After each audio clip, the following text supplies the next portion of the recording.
Welcome to Chiefs Kingdom News. Here, we don't just talk football, we live the red and gold. The road ahead of us is something we haven't seen in over a decade, and today we're diving deep into what the future holds for our dynasty.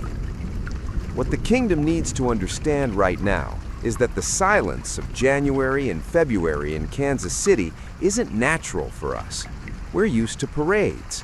We're used to the Lombardi Trophy being hoisted high, and we're used to the scent of victory mingling with the barbecue smoke in the Arrowhead parking lot. But the reality of 2025 was a gut punch.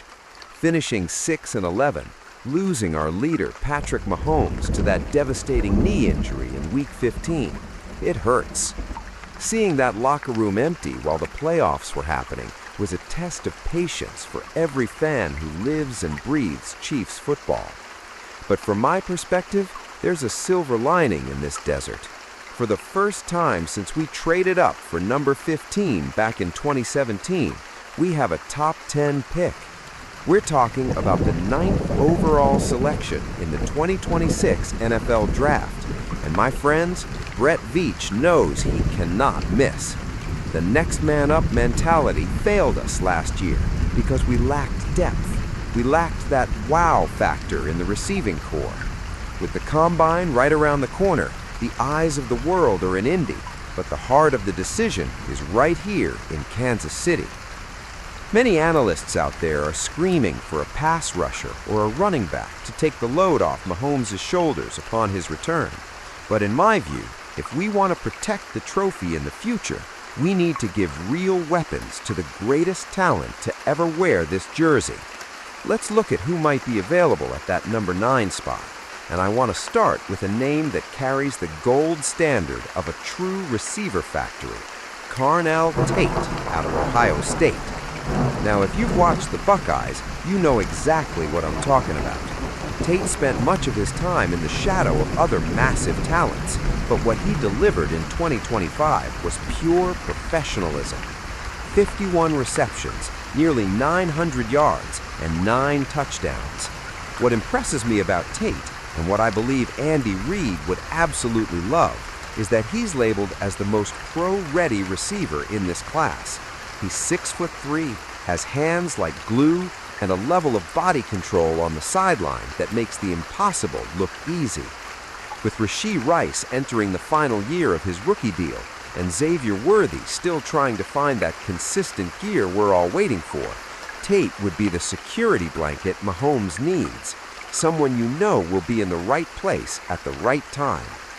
Now, if you want to talk about a high ceiling, a player who could truly set the sea of red on fire, we have to talk about Jordan Tyson out of Arizona.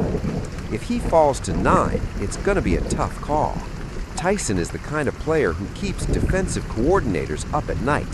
He's got the twitch, the acceleration, and under the tutelage of the legendary Hines Ward in college, he learned how to be physical. He's not just a burner, he attacks the ball at its highest point. But here's my word of caution. He has an injury history that makes me lean back a bit. Missing games in almost every college season is a red flag. In Kansas City, we know durability is key. If Veach goes with Tyson, he's betting on generational talent against physical risk. In my view, it's a gamble that could define the next phase of our dynasty. And of course, we can't ignore the elephant in the room, or rather the legend on the field, Travis Kelce. Our eternal number 87 has indicated he's coming back for 2026, and the return of Eric Bieniemy as offensive coordinator seems to have given him a second wind. But let's be honest, Father Time is the only opponent nobody beats. We need a succession plan, and that's where Kenyon Sadiq from Oregon comes in. Taking a tight end at 9, it might seem rich for some, but Sadiq isn't your average tight end. He's a tactical nightmare. At 6'3" and about 245 pounds, he moves like a wideout. In 2025, he racked up 8 touchdowns and showed the kind of versatility that Spags would hate to scheme against, but that Andy Reid would use like a grand master on a chessboard. Imagine Kelce mentoring this kid for a year. It would be the smoothest passing of the torch in league history. Sadiq is explosive, he blocks with an edge, and he has that blue-collar mentality that defines the Kansas City Chiefs. The truth is, the reconstruction of this offense has to go through this pick. We can no longer rely solely on Mahomes' improvisational magic or Steve Spagnuolo's defensive genius to bail us out of 17 to 14 games. We need to get back to being that machine that puts up 30 points before halftime. The defense did its part in 2025, ranking in the top 10, but the offense, the kingdom suffered. Comparisons to the great dynasties of the past, the Patriots, the Steelers, the Niners, always focus on longevity. And to have longevity, you have to inject young, cheap talent when the veterans start to get expensive. Brett Veach has a golden opportunity to ensure that 2025 was just a hiccup, a forced year of rest for a wounded lion. I truly believe the magic of Arrowhead will be back in full force in 2026.